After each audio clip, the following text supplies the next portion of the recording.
Nanti Pangdam Iskandar Muda sebagai alumni SMP Negeri 1 Banda Aceh membantu penambahan fasilitas sekolah berupa pemasangan kanopi di pintu masuk dan keluar sekolah, tempat parkir kendaraan, dan akrilik nama sekolah.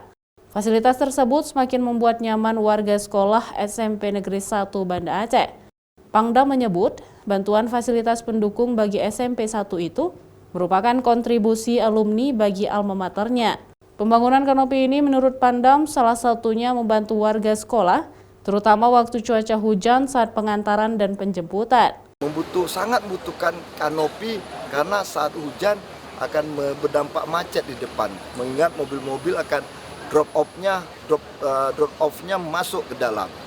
Ya kan? Seharusnya bisa lurus. Maka dengan ada kanopi turun anak-anak kita, dia tidak kena hujan. Begitu. Maka hari ini diresmikan. Tapi peresmiannya juga sambilan meresmikan ada skatepark di Belang Padang, kemudian ada peresmian penggunaan tempat wudhu dan selasar di Masjid Jami Baitur Rahim.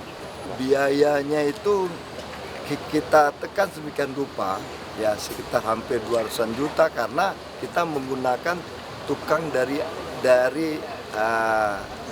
internal Kodam, yaitu dari Zipur maupun Zidam, sehingga otomatis ya untuk biaya tender dan sebagainya tidak ada, kita hanya membeli bahan saja, maka pertama waktunya lebih cepat, sifatnya ini adalah swadaya, kita membantu dengan teman-teman alumni semuanya, kemudian juga yang buat adalah dari Zidam dan Sipur. Fasilitas ini dikerjakan sepenuhnya oleh prajurit dari Yonzipur 16, Dika Anoraga, dan Zidam Iskandar Muda selama 30 hari.